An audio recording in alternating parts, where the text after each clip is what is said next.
आप लोगों ने अभी रिसेंटली देखा होगा कि जैसे मान लीजिए मार्केट्स गिरे और फिर मार्केट रिकवर कर रहे हैं, तो वो रिकवरी में कुछ ही स्टॉक्स हैं जो परफॉर्म कर रहे हैं, काफ़ी स्टॉक्स ऐसे हैं जो परफॉर्म नहीं भी कर रहे हैं। इसी को कहते हैं मोमेंटम। एंड मोमेंटम इन्वेस्टिंग बोल के एक बहुत पुराना कंसेप्ट है जो चले जा रहा है। बात यह है कि जो ट्रेडिशनल इन्वेस्टमेंट होती थी कि निफ्टी 50 में इन्वेस्ट कर दिया, सेंसेक्स में कर दिया या किसी स्टॉक में कर दिया, वो कंसेप्ट धीरे धीरे चेंज होते जा रहा है। एंड वो कंसेप्ट अब मॉडिफाई हो गया, ऐसा हो गया है कि अब इंडेक्सेस भी ऐसे बनने लगे हैं जो आपके मोमेंटम इन्वेस्टिंग को प्रमोट करते हैं। उसी तरह का एक इंडेक्स है निफ्टी 200 मोमेंटम 30 इंडेक्स। अब ये निफ्टी 200 मोमेंटम 30 इंडेक्स क्या करता है?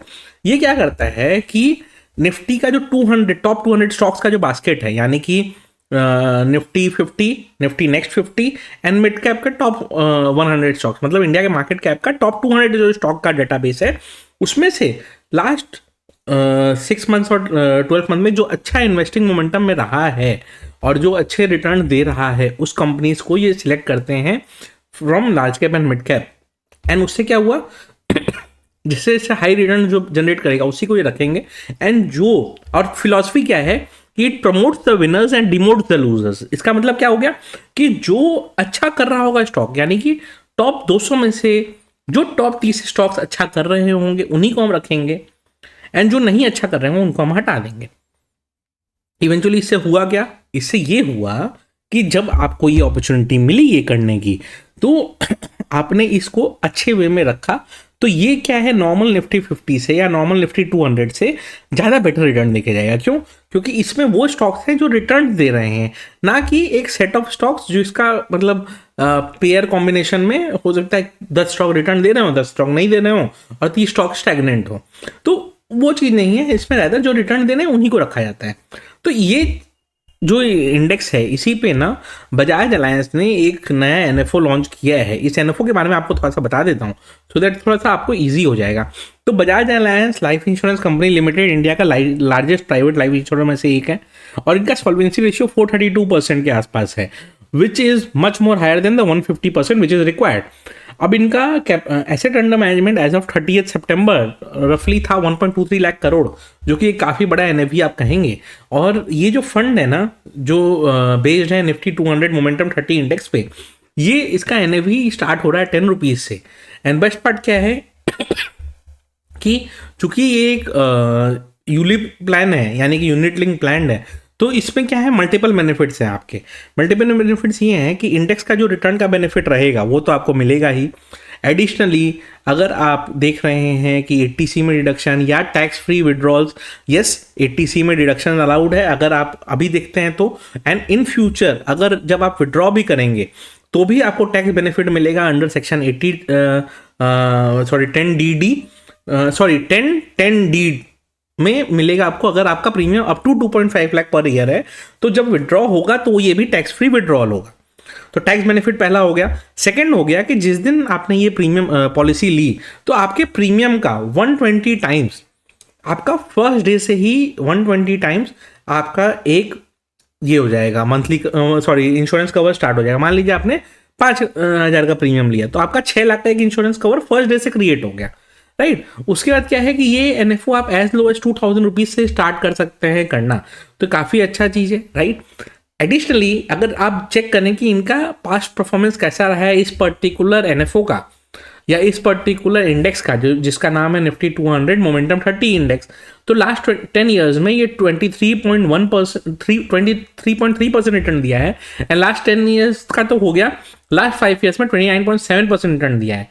एंड अगर यही इंडेक्स में कोई 2014 में इन्वेस्ट किया होता तो आज उसका कैपिटल 8.1x होके बैठा होता। तो ये भी काफ़ी अच्छा प्रपोजिशन हुआ, राइट। ये चीज़ हुई।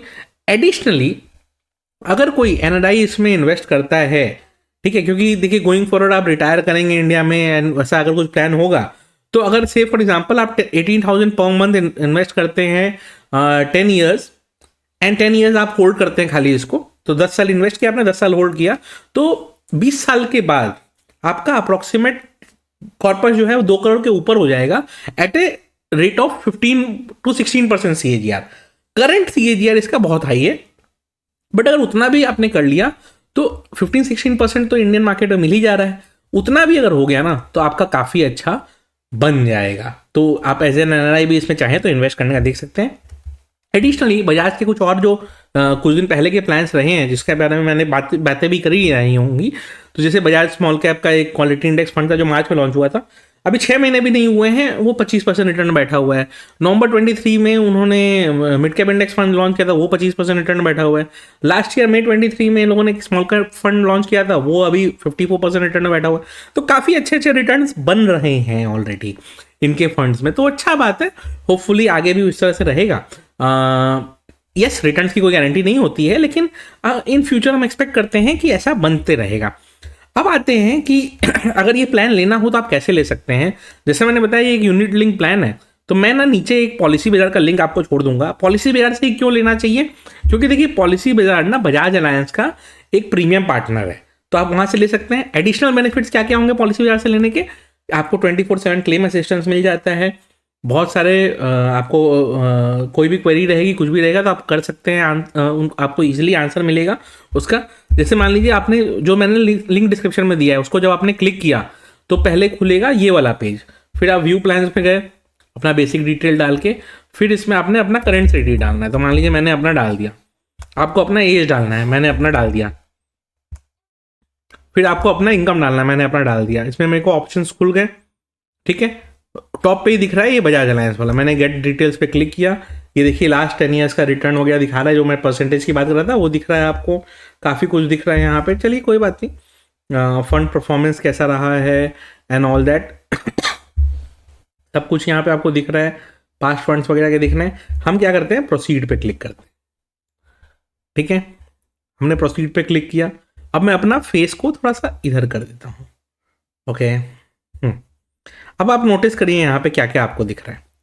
अमाउंट कितना इन्वेस्ट करना, मान लीजिए मैं 5000 मंथली कर देता हूँ, तो पे फॉर 10 ईयर्स में डाल रहा हूँ एंड विदड्रॉ आफ्टर 20 ईयर्स कर रहा हूँ।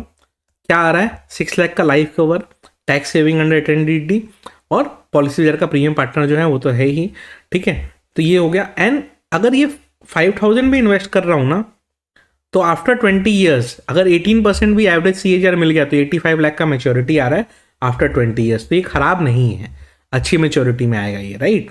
तो मैं यही कहूँगा कि इसका मैं लिंक डिस्क्रिप्शन में छोड़ देता हूँ। इस तरह के प्लान्स के बारे में नेगेटिव सेंटिमेंट बहुत सारे हैं, लेकिन ये ध्यान रखिएगा कि कोई भी चीज़ को अगर आप लॉन्ग टर्म होल्ड करते हैं और वो अगर एवरेज CAGR भी सही से दे दिया तो आपका अच्छा खासा वेल्थ क्रिएट हो जाता है, जो कि नॉर्मली आप हर महीने उतना पैसा जमा करके सेव नहीं कर पाएंगे। और जब ये सब लॉक इन वाले फंड में पैसा आप जमा करते हैं तो पैसे सेव हो जाते हैं।